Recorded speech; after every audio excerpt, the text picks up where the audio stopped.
I'm Carly with the Legal Tech Fund. Ahead of the summit in November, I'm sitting down with our advisory board members to hear what they are watching in legal tech and thinking about right now. Today, I'm joined with Ilona Logvinova from HSF Kramer. Thank you for joining us, and thank you for being a part of the advisory board. Yeah, of course. Thank you for having me. So to start off, for the folks in the TLTF Summit community who don't know you, how did you get into legal tech? Oh my gosh, where do I start? So, I was a practicing lawyer actually when I started. So I started as a debt finance lawyer earlier on in my career. I was at Fried Frank, and then I switched over to technology probably somewhere around 2018 when I was about I think 6th year associate, going on to 7th year associate at the time. And I did tech transactions at MasterCard for about 2 years, just under 2 years, and then I went over to McKinsey, where I, really dove much deeper into AI. And this was sort of around 2019 when AI was really hitting the mainstream. And I got to work with, incredible minds, incredible data scientists, and really drank the Kool-Aid in terms of the opportunity and what this incredible technology could do. And I also, around my time at McKinsey, I was there for just under 5 years. I also started leading innovation for McKinsey Legal, so for the corporate legal team.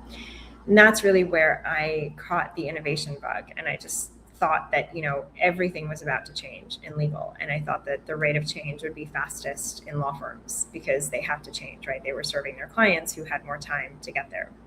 And so I decided to take on a leadership role at Cleary Gottlieb, where I was head of practice innovation. And I was leading, really what we were doing around innovation and legal AI at the time. And we brought in Legora when Legora was a very early company. We were one of the first US firms to do that, and acquired Springbok AI, which was an enormous move for a law firm and really a progressive move for Cleary. And then a really exciting opportunity came from HSF Kramer, which is where I am now, and it's really exciting opportunity with a newly merged firm and kind of working on the transformation wholesale. And in terms of legal tech, I think it's the evolution of legal practice. I think embedding AI is really, it is the next step, right? It's the next frontier. So to me, it's less about the technology and more about the capability and what it means more broadly. And how are we reshaping delivery with this new capability at hand? From your seat today, I mean, that's an awesome background. From your seat today, you clearly see everything that is happening, both across transformation and technology. What are you most focused on, or what's top of mind for you when you get up in the morning these days? Oh boy, how much time do we have? There's so much that's happening in the industry, right? And this is why I think this has to be, a passion exercise, right? This has to be kind of what you love, because it is all consuming. You have to sort of be immersed in it all the time, all day, every day, to really keep up with the latest and greatest, and to have the sort of idea generation that is really important for this next frontier. In terms of what's top of mind for me right now, I would say agents, right? How do we embed agentic architectures into the way that we're working and really think about that hybrid workforce across analog and digital? How do we work with AI to bring value to clients, right? How can we co-create with clients, and what do those opportunities look like? And what are the capabilities that we need to bring in-house for those capabilities to be actualized?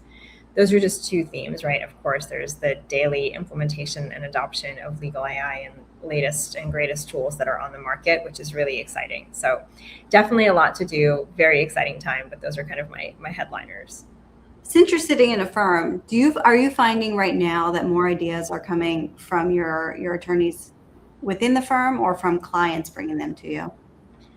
I think it's a mix, and I think the way that I usually frame it for our lawyers and more generally too is to say that it's our responsibility to bring those ideas forward, right? I don't think that the onus ought to be on the clients to think about what they should want, right?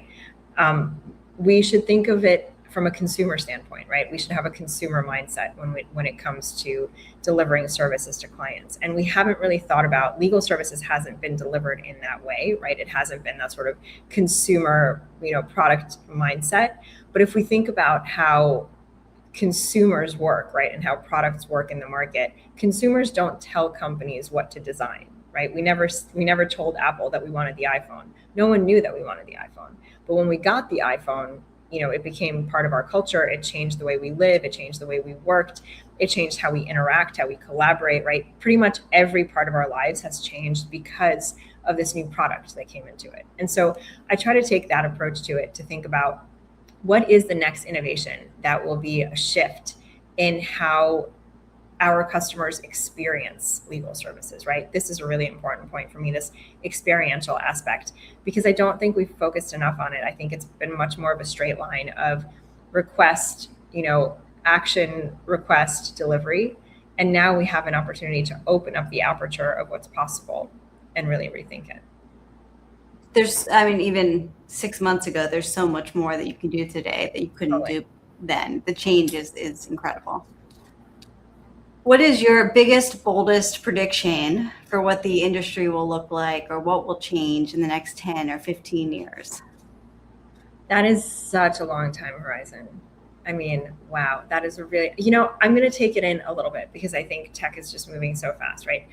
I think this is kind of low hanging fruit, but I think it's so fascinating. I think voice is really having a moment. So I think quite literally the way it looks to work will change, because people will no longer be typing on their keyboards, right? If you look at communities of AI engineers and developers now, they have microphones at their desks and they talk into their microphones, and they have a foot pedal that kind of assists with how they talk into their mic. So the infrastructure of technology in terms of enabling work is changing, and that changes what it looks like to work, quite literally, right? Which then, of course, also will impact the physical spaces of what work layouts look like and things like that. But I think things are moving towards natural language, voice command, right? Kind of more immediate, real-time brainstorming that turns into structured thinking, that turns into prompting and directives towards technology, that turns into work product that then gets edited by humans, right? So there's like the value chain of how something comes together is changing. The way that we produce the inputs into that value chain is changing. And, everything kind of holistically has an impact around that. I like that. That's a really different answer. And it is. It's a good answer. It also makes me think it's a really nice opportunity for folks with learning differences, or agreed. To level the playing field for a lot of folks. Exactly. The summit, I keep saying a lot's going to change between now and November, because so much. Yeah. Just the pace that we're going at. But what are you looking forward to, and what do you recommend to attendees, first-time attendees? I love this summit so much. I think it's Zach does a beautiful job, and it's just Zach and Rebecca and the team. It's a really great way to get together with leading industry minds.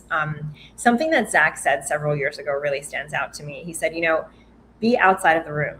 Be outside of the room, make connections outside of the room, have the conversation, have the interaction, the random interaction.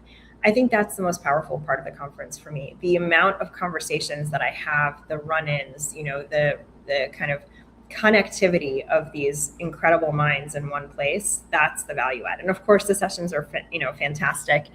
As an advisory board, that's important to me, right? Member of the advisory board. But I think the conference is about who you meet and how you connect with them. Well, thank you for joining me today, and thank you for being a part of the advisory board. We appreciate all your input. Amazing. Thank you so much. It's been a pleasure.